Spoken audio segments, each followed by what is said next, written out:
Ready to go. The Planning Commission meeting for Tuesday, September 8th is called to order. Stand for the Pledge of Allegiance. Printout of the agenda. I don't, but, Would you like? Absolutely.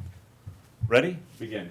I pledge allegiance to the flag of the United States of America and to the republic for which it stands, one nation, under God, indivisible, with liberty and justice for all.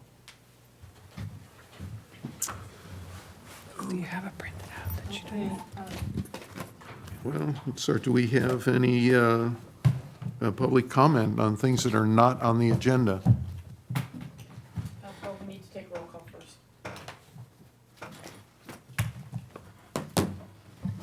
David Brents. Here. Scott Gold. Aaron Peterson. Justin Rodriguez. Present. Jack Williams. Here. Now we'll go to public comment. And I don't see anybody online. Doesn't look like we have anybody on Zoom. Anybody on the phones?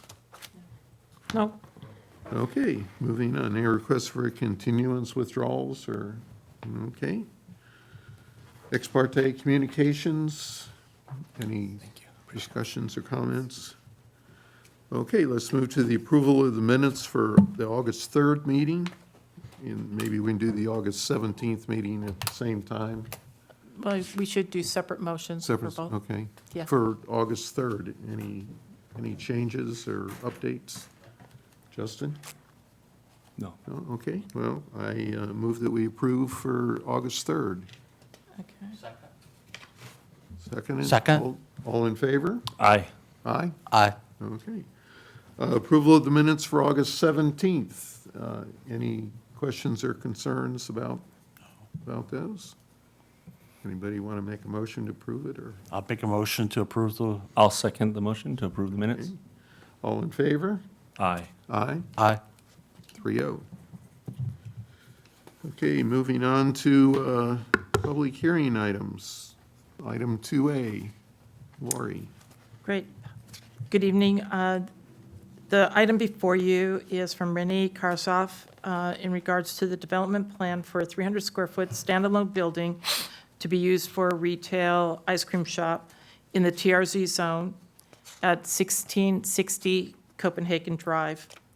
This project was deemed to be categorically exempt under 15303E of the secret guidelines, which it refers to small buildings within the correct zone district. This particular project was some concern to staff over a period of time because there had been some additional changes done to the building located at 1660 Copenhagen Drive, including the addition of the hot dog stand.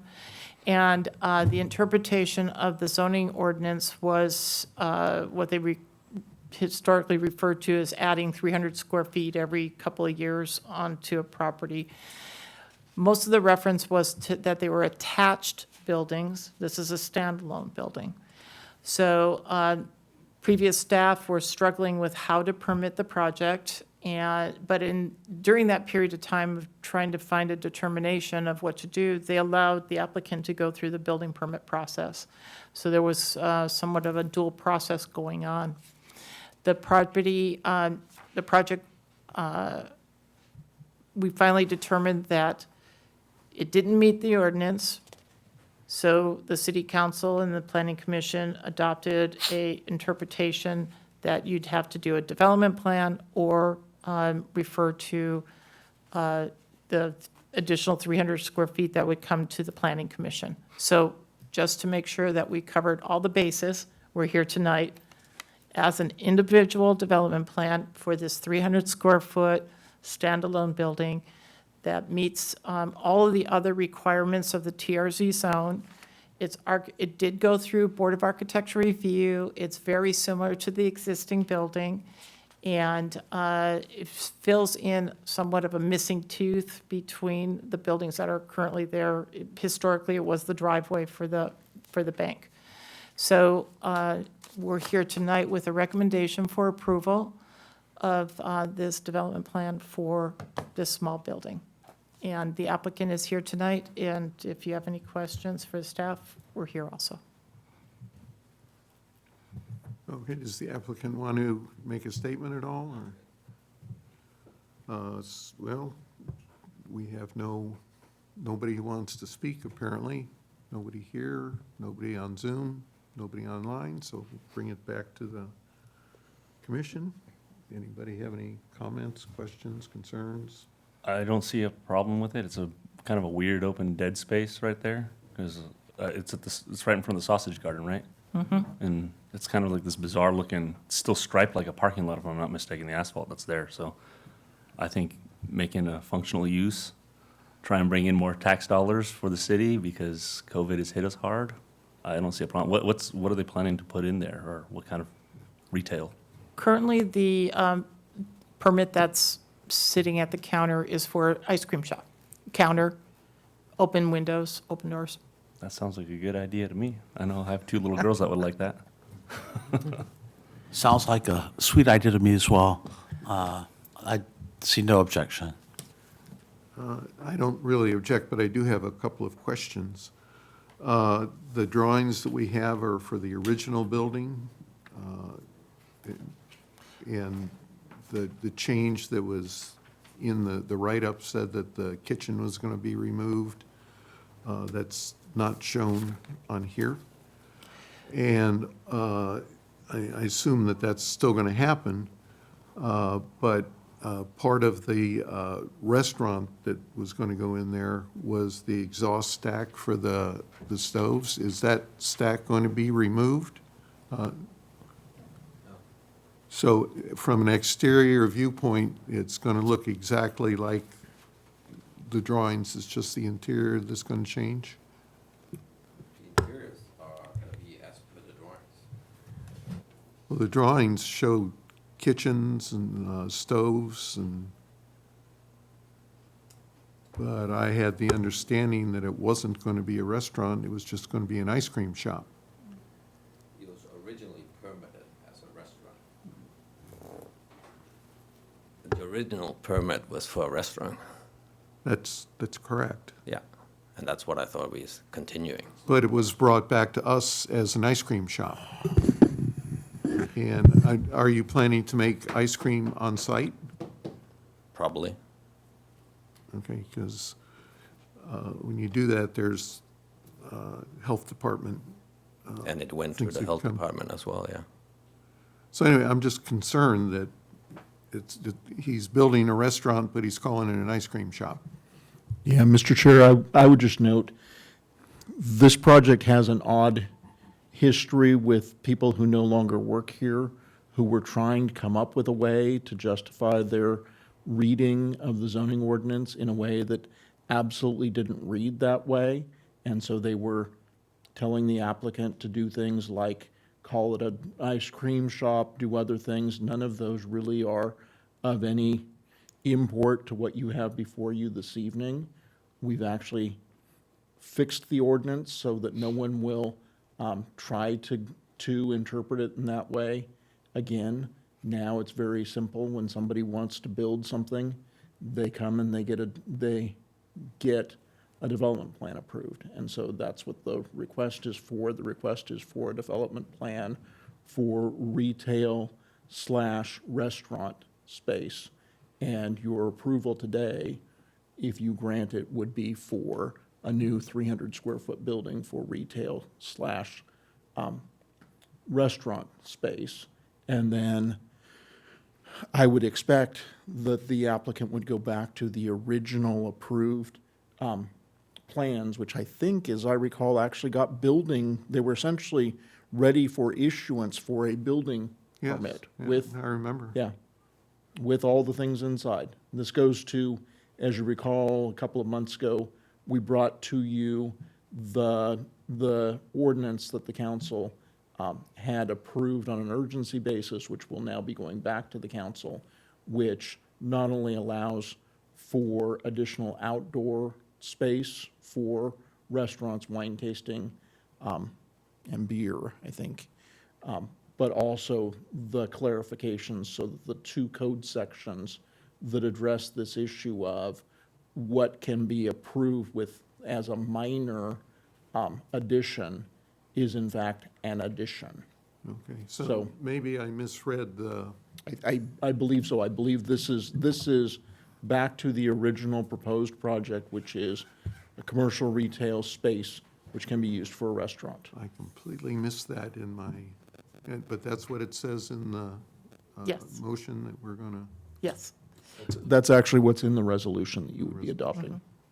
Jack, I just had a quick question. What was your, I don't want to say objection, but if it's an ice cream shop, it's still a food service? And then if the ice cream shop folds up and it's permitted for a restaurant, was built out as a restaurant, then it would allow a new tenant to come in and it would be a seamless transition. So I was just right, wondering but what your, for an ice cream question. shop that serves ice cream out of a container like Rite Aid does, has different health department requirements than one who actually makes the ice cream. If you're making the ice cream, you've got the same requirements as though you had a food service. So I just was curious what we were actually going to do. The way the review of the project as well as the resolution refers to it as a retail restaurant use. Okay, The last description that we got was from the applicant was that it was going to be an ice cream shop, but it was permitted, or it can be permitted for retail restaurant. so you're going to do both, basically. It'll be better than Rite Aid. Well, they got pretty Whatever good we ice do. cream, I have to admit. Okay, so that's all I had. If somebody want to make a motion? so we make a motion right now to approve continuance, or what The is it? resolution? Resolution to, And I think we have to approve the, You would approve the project, The- including conditions of approval, and adopt the resolution. And the resolution is 20-4. all right, so is that all right? Are you guys in agreement? Yeah. I'll make a motion to adopt resolution 20-4 per city planning recommendations for the address at 1660 Copenhagen Drive. Did I get that right?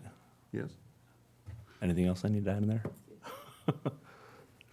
Do we need to approve the CEQA exemption as well? Or You can do that separately, or is this? Right. You can add that, oops. You can add that in your motion, that this was categorically exempt.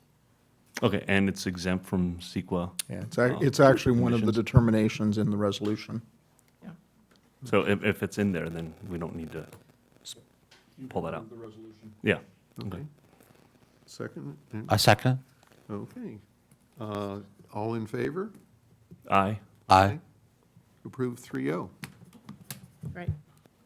We look forward to your new business. Okay. Next item on the agenda is for the Santa Barbara Certified Farmers Market, represented by Sam Edelman. This is a 5-year renewal of the existing conditional use permit. The permit has the farmers market operating on Wednesday afternoons from 1:45 to 7:30, in the summer months, 11:45 to 7 in the winter months. Currently, the permit is for First Street, but now that Copenhagen Drive has been closed since July, the farmers market has moved over to Copenhagen, so that there's a dual use on Wednesdays for that area. Over the last couple of weeks, we've been working with Sam in the market to survey both the customers and the vendors. There's a number of responses in your packet. There was sort of a swing vote between customers. A majority of them like the new location, whereas the vendors preferred the old location.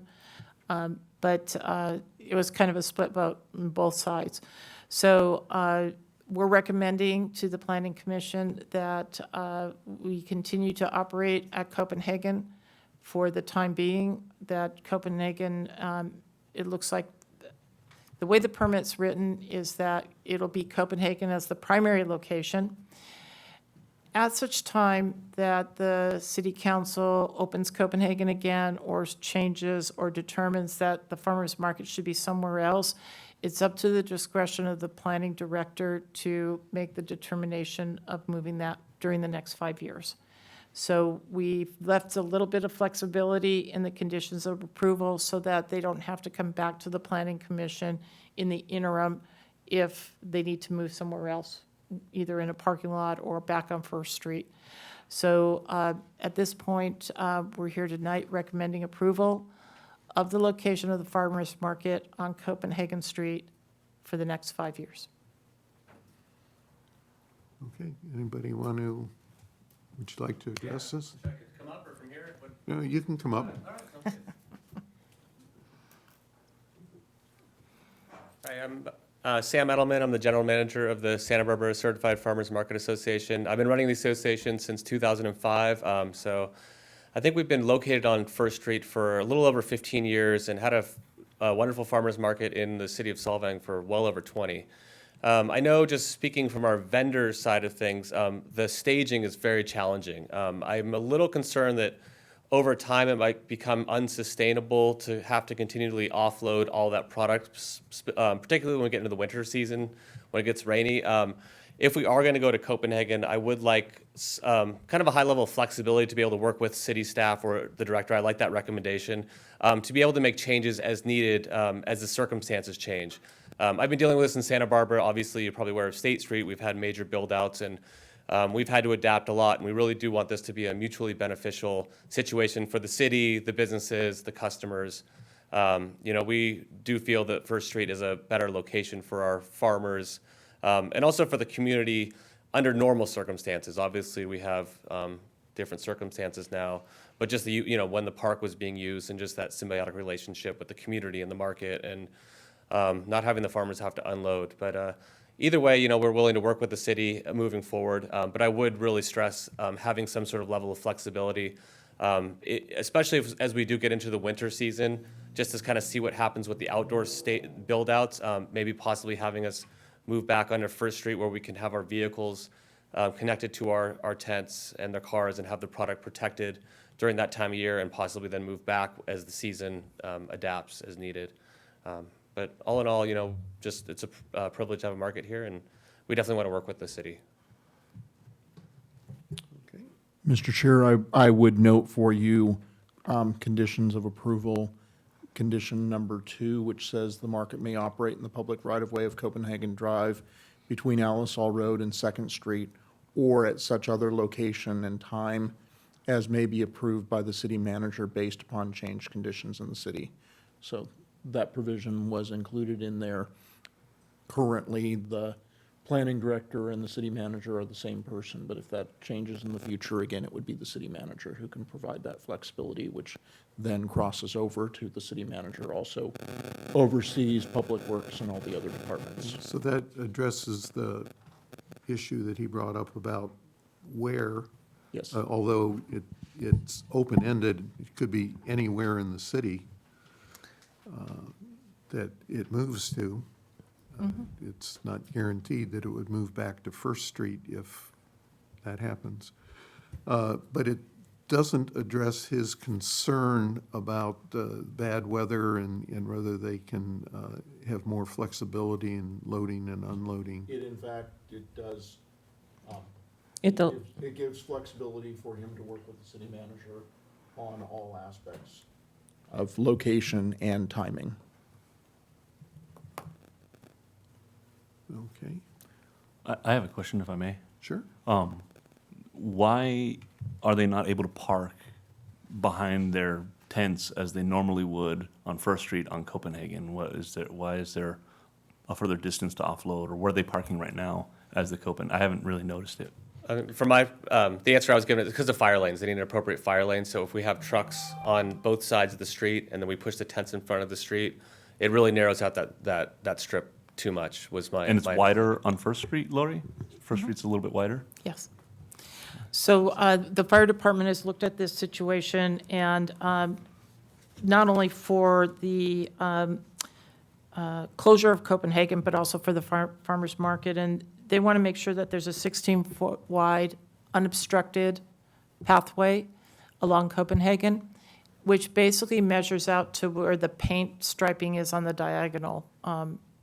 It's about 17 feet between each side of the road. And so that area needs to stay clear for any emergency that may happen along Copenhagen, so the fire department, emergency services can get there. Sam, why aren't they parking next to their tents instead of behind them? Or is that possible to do also? So that actually might be a They're possibility. spaced out right now. Yeah, so that's, I was actually about to mention that. So as we get into wintertime, we have fewer farmers that participate. Obviously, we're in peak season now, everything, we're kind of crossing from summer to fall. So those summer stone fruit growers that come out of the valley, they will be exiting. Some of our even local producers that grow things like outdoor field flowers and crops that are very seasonal will be exiting. So there is a possibility that with the space along Copenhagen, we would be able to have our vehicles and then adjacent to the tents, which we would love to do if that is possible. So that might be a good compromise going into the wintertime, if that would work for the city. Was that thought about on the in the report, or? At this point, we're working with Sam and the city staff to come up with the solutions to make Copenhagen work. And if this is one of the options, we can set that up with Public Works, because the Public Works staff is the ones that are directing traffic and unloading and keeping everything moving smoothly. Oh, okay. And so these options are all up for consideration. And another question I had was, you got the survey notes that are included in the back here, and it seems mostly positive. I know my wife liked it when she walked down there. It seems like it's a nicer boulevard, and it almost seems like there's more tents out there now than there were on First Street, because it seems like there's a longer stretch to fit more vendors in. Is that? Yeah, we have additional well, I think at this time of year, we're about the same as it was. It's more expansive, so we're more spread out. I think when we were on First Street, we have distancing requirements now. We Right. really try and keep all the tents more spread out than they used to be. So historically, in the summertime, every one of those tents were at max capacity, and every tent is touching each other. Now there's a nice distance between the tents, and then we have the restaurant build out. So I think it appears a lot longer than it does. The same thing with I just came from our State Street market today. We're now on 3 blocks instead of 2 blocks because of working around the build-outs and just going all the way up the street. It just requires us to utilize more space generally. Okay, and the last question I had was this survey from everybody? Was it the vendors themselves and customers and local, I guess, consumers of the farmers market, or was it just mostly the farmers market vendors filling out the survey? It was really easy for us to get the farmers because we have that relationship and we connect with farmers. We did some surveying of customers as well on site. If you look on page 3 of the staff report, there's actually a tally of the number of surveys that were received, both from the customers and, which I think was about 27, and then from the vendors, I think it was 19 or 20. And again, in both of those, 23. it was a split kind of weighing in each direction. Yeah. But the comments were very good. People really put some time into responding to the questions, and there was passion on both sides. I don't know, I think it makes sense because Copenhagen is the main drag. I mean, it's on State Street in Santa Barbara. Yeah. And we only do it once a week here, so I don't see it being a problem. Yeah. I think it's just when it gets down to the unloading and unloading was the biggest concern that the farmers have. Just being able to kind of sustain that throughout the various seasons. Although we made it through the hottest times of the year so far, but I think the rain in the winter, if there's ways to either keep those vehicles on site on Copenhagen during that time of year, it'd be very beneficial. One last question I had was there any consideration keeping it on First Street but moving it 1 block down so it's not near the park but down kind of out of the way more, so that, I know there's Fitzpatrick's Tavern right there and then the Moleholes right there, so there's parking for those stores that could be accessible during farmers market hours that, you're not impeding other businesses, it's not blocking the way for other people to get to those, or the book loft, or if they're going to park around the corner. The situation with Copenhagen's closing is that you're keeping First Street open to take that traffic around Copenhagen. So if you close First Street for the farmer's market, you now have closed sort of the grid. Right, but I'm talking about for future reference, like not just now, but for, when COVID goes away or if Copenhagen reopens. And I think that's, any of those options about where the strategic location would be for the farmer's market, if it was going to switch, at least for the next 5 years, the staff has the flexibility to work with the farmer's market to come up with the best location. For the time being, we're going to do everything we can to make it work on Copenhagen Street. Okay. Or Drive. I would just note the old permit had some very specific detail. For example, there was a 12-foot lane requirement, so I think it's interesting the fire department seems to be coming up with something that's different than what the old permit actually required, but it was very specific about where it was in front of particular shops. And then there was a attached traffic control plan, which went for the whole 5-year period. We've instead, in the new conditions, there are a few of them where we've instead tried to create flexibility and not have those very specific to First Street and to particular Right. shop owners and, some of them who've complained or didn't like, this particular thing. The new conditions are more, I'll call them more generic, but also intended to create more flexibility so that the city manager can approve changes as we may need as we go forward. I was just thinking also because that hotel just went in there too, Winston, and those people are going to need to come in and out. So if they use on Wednesdays, if they want guests that want to drive in and out, that's going to block them if the farmer's market stays there on First Street. So I don't know, that's something to consider also. I think one of the comments that we saw throughout the survey was, it took me a while to get used to it. The change was, it's only been 2 months, and the responses from the vendors are, the customers are getting used to it, and it's okay if we stay, type of consensus from the survey responses. So I think just working with logistics on setup is probably the biggest challenge for the vendors. The customers seem to like it. Yeah, with respect to the survey, did you share the customer views of doing it on Copenhagen with your vendors? I haven't shared the details of it yet, but I have an open not the specifics of every individual survey, but we have open dialogues about, they knew this hearing was coming up, and I speak with my farmers on a almost daily basis at various markets. And they get a lot of feedback from our customers as well. A lot of the customers, also repeatedly say, whatever you like, we like. But I think they've adapted as far as the location. It's not that far away from where it was before. So that aspect of it is, I think the primary challenge for our farmers is not the customers coming through, it's the staging. I think that's the biggest hurdle we've had to overcome. But we've had to overcome a lot of hurdles, as everyone has, over the last 6 months. It's been just a whirlwind we've made a lot of adoptions at all of our markets Yeah, everywhere. the reason I ask is when I looked at the numbers, in round numbers, 60% of the vendors wanted to go back to First Street, and 60% of the customers wanted to stay in Copenhagen. So, there's a little disconnect there, but Yeah, and for the vendors, what it really comes down to is, they're running businesses, so obviously sales will drive a lot of that feeling for them on a personal level, just how that affects their day to day. But there's so many, especially running an outdoor farmers market, there are so many external factors on just a day to day basis. It's really hard to gauge on such a short window or short period of time. So I think having that level of flexibility with the city staff moving forward would be really helpful. And then hopefully, I think my biggest concern is just looking forward to the near future is the winter and just sort of where we'll go. Yeah. But like I said, we'll have much fewer farmers there. So if we can attach some vehicles and make that work, I think it'd be very beneficial.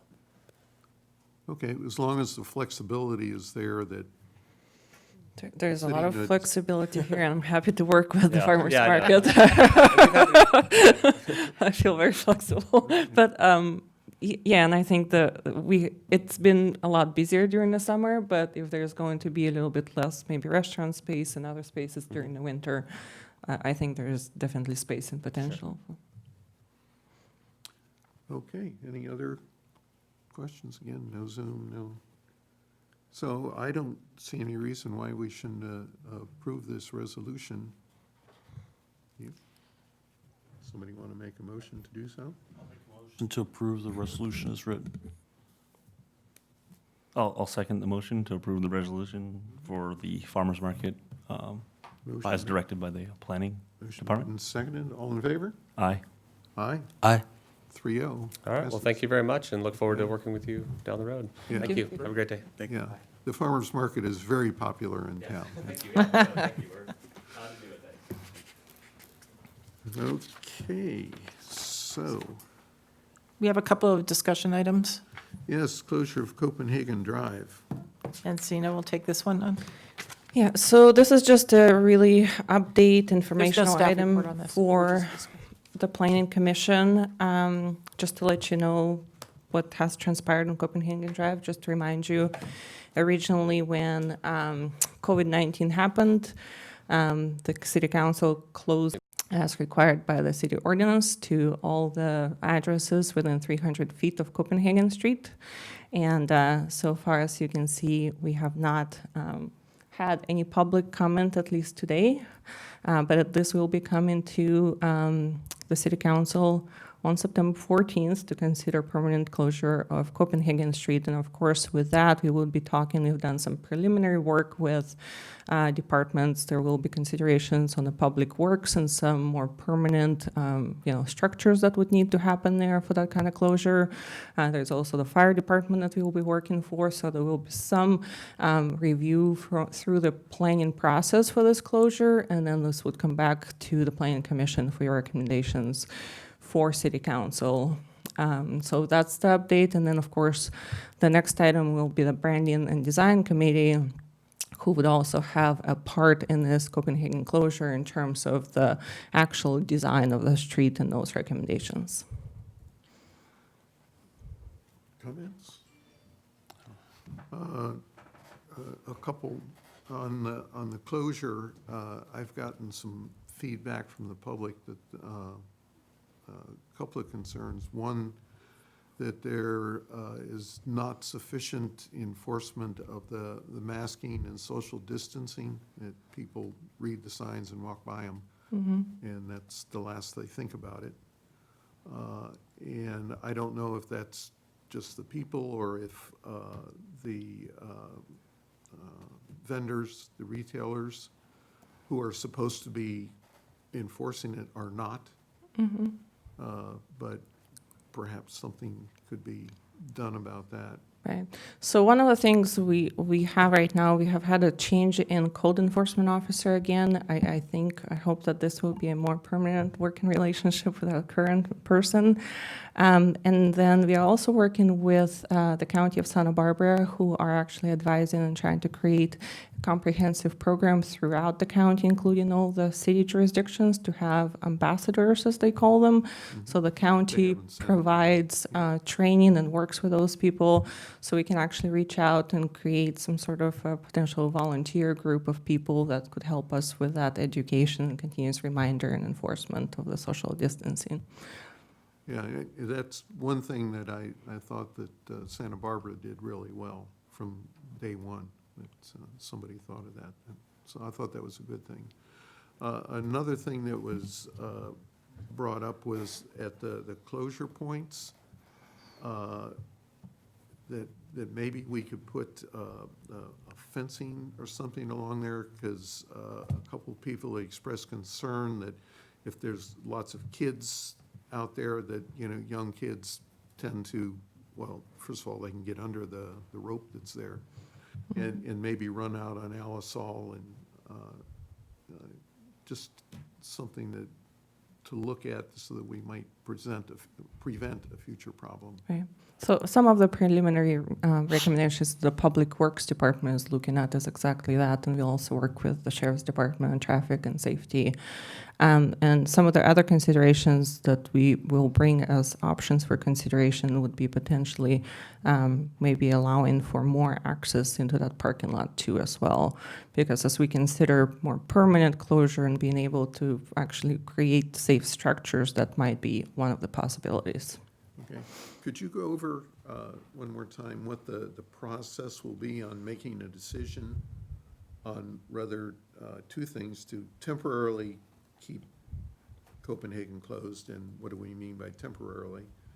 Or if the decision is to close it permanently, what is the process through city regulations and what have you that could implement either one of those? So step one, Be addressing Chip. I think all of us could fit in. I think step one is on September 14th, the city council has already made a motion for staff to come back with a resolution to consider closing the Copenhagen Street permanently. If they do consider that resolution and they pass that resolution, then there would need to be certain planning type of steps that we would need to make happen for permanent closure, which is, some of the public works, fire considerations that could then come back to planning commission for recommendations, which would eventually be approved as a project along with design and branding committee by city council. Yeah, I would note the council actually had at least 2 discussions, and the issue was whether or not the city was going to begin coming up with longer-term improvements on Copenhagen. There was not a lot of point in spending the money for that if, in fact, again, it was going to be as originally, envisioned, a 2-month thing, or if it was going to be a short-term thing, then a lot of the improvements would be short-term type improvements. And one of the big issues, for example, the city has been renting a lot of the tables and chairs out there. Some of the, what were called parklets, have been a bit inconsistent. And so again, the council made the decision that it wanted to move forward with a more permanent closure so that those investments made sense and could be made. To the extent that they are actual physical activity, physical changes that require some sort of planning approval, and I'm trying to think of things that would require planning approval. I can't think of a lot of them. There may be other changes, though. For example, as you know, there are alleys on either side of Copenhagen. Those alleys might have some change to them. If the alleys had some change to them, that's probably something that would come back to the Planning Commission for your recommendation. Or again, for example, if there were major physical construction changes, if the way that the entry occurs to is that parking lot number 2, I think? Yes. To parking lot number 2, then you would be seeing those plans for physical change. But the council's resolution to close the road is something that's only in the purview of the council, and it's an action that the council would be taking. And they can do that They- unilaterally. They in fact are elected to make decisions like that. So I If they think were to, excuse me, if they were to, but not they, but if the city closes it permanently and decides to put in some sort of permanent structures along there, then that would come to the planning commission. Any sort of major physical change like that, again, and I'm imagining if there were some sort of steel fencing at the ends of the road rather than what's there now with some minor change to it, that would come back to you. You probably were involved in this. The pylons that are there now actually went through, there was a whole street improvement process that included the design of those pylons. They were both designed from an aesthetic standpoint and also from a safety standpoint. They're permanently attached in the ground so that if a car hits them, it meets some sort of safety standard.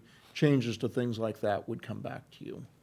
Okay. So if I may add, I think the motion was made to close the street permanently, but there wasn't at that point much policy discussion. So I think the September 14th would give clearer picture of what type of changes we're really looking for and for what duration of time.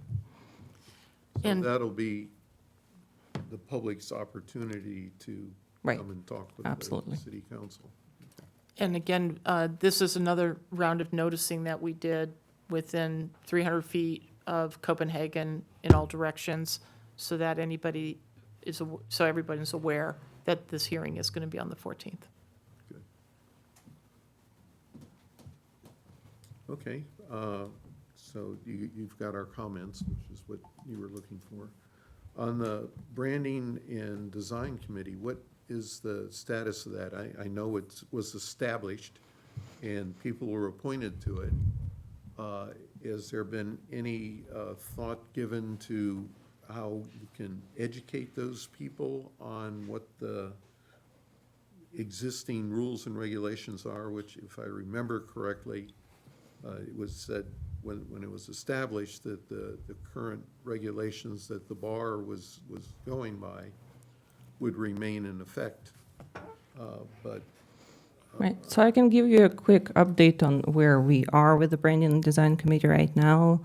At the last council meeting, the council had appointed 5 members of the new branding and design committee. They are Brett Marchi, Esther Bates, Jennifer Dryden-Hess, Helena Viluda Kazmierzak, and Renee Karskov, who is actually here with us tonight. Their first meeting is going to be held on this Thursday at 6 p.m. Right now, we are following sort of the same procedural processes as the BAR used to be. And much of that agenda is actually going to be just, taking oaths and being onboarded. It's a procedural item. organizational. Organization of the meeting, organization of the chair, so establishing a meeting of future meetings, as well as having some preliminary discussion on an advanced calendar. So in that advanced calendar discussion, the branding and design committee will have an opportunity to both consider the fact that yes, they're taking over the prior BAR duties. There's this existing conditions. They could also be updated on the, the process that we're going with the general plan update, including the design update. And then, of course, there's the sign ordinance that the BDC could amend, change, as well as the processes of what is being approved at the BDC level versus the staff level, as some of the discussions before were about the overly burdensome process with the BAR.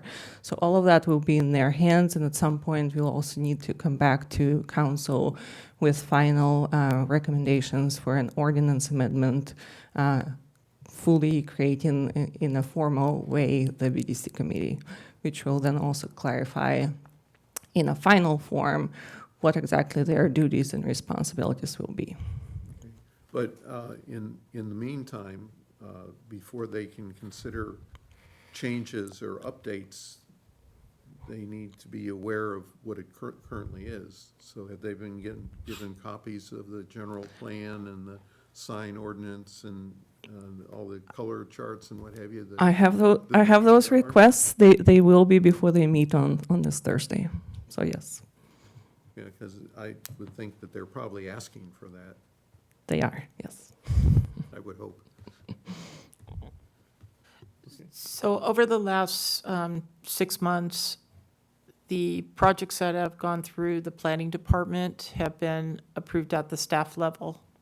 I review them, Zena reviews the recommendations, and what we need to educate the public on is we now are reestablishing the branding and design committee in place of the BAR. So some projects will take an added amount of time to get through the process that we're setting up. And that's historically what was happening. Signs, color changes, building designs were all going through a Board of Architecture review. That step was supplanted for a while. We're getting back into that routine. Right. I would also actually mention, I would look at city attorney on this too, but the language in the resolution establishing the BDC has some flexibility that there's certain things that the BDC does have to approve, and then there's certain things where there's flexibility to where the city manager can defer matters to the planning commission or to the BDC. But it's not necessarily black and white. Every single sign has to go to the BDC. So that's the discussions between BDC and staff that need to be established. Yeah, I would just confirm one of the actions the council took earlier this year. There are signs and color changes on existing buildings are things that the city manager has the authority to approve, but may request input from the BDC. So I would assume those things would continue again, relatively minor color changes, things like that, that at one time would take several months because of a several-month BAR process, won't go back to that several months BAR process. Okay. Let's hope not, but, all the feedback I got from developers and architects was that the BAR wasn't the choke point in the city. It was the plan check that was the choke point. And that's being changed, has already been changed. It has been changed. That's been changed, and I think from our review, we found that there were multiple choke points. So hopefully we are fixing as many of those choke points as we can. Okay. You have any other comments? Okay, so you've got my comments anyway. Thank you. Thank you. That's, I think, the last thing on the agenda. Nope. Nobody had any comments? Just Staff a follow-up comments? from planning staff. We did review the Ed George project, and we did respond in a letter. I have copies for you and our response. Technically, the project as a pre-application submittal was deemed complete, and there was a series of instructions on what needs to happen next. So it's a terminology, a term of language that planners use, deemed complete means something. In this process, with the pre-application process, there was only so many items that we had to check based on state law to make that determination. So want to make sure that it's clear that it's important distinction, but he still has a long way to go in this process. Okay, and is there any way, and I brought this up when he was here, is there any way that we can guide him a little bit on those buildings so that they look more part of Solvang? Mr. Chair. They're going in? I actually didn't know that we were going to be having this discussion. I want us to be very careful because one of the problems with SB 330 is that we can only have 5 total meetings about the project, and so I don't want this to be one of them. So I would urge that you simply have received a report from staff and we not have You're moving forward. anything that anybody is going to claim in a future claim against the city was a meeting. That's a good point. So, I'm Based going to on- give you on the that- copies of the letters. based on that comment, when do you anticipate the next meeting, official meeting of those, was it 5 meetings we can have, will take place? The way the state law is written, the ball's in his court now. He has 180 days to respond. Oh, okay. So With a anytime full- between with a full September 4th and application. 180 days, Yeah. and then, With a full application that includes architecture, planning, design, site plan, grading, drainage, soils reports, anything that we would require of any other applicant. okay. Good. So are you going to send those in I'm just gonna hand email them to you. attachments, or are you going to give us hard I can do that copies? also. I have copies here. Oh, good. I'd rather have the hard copy. And that's it for us. Okay, so no more comments? Okay, I think we're adjourned. Thank you, everybody. Thank you. Renee?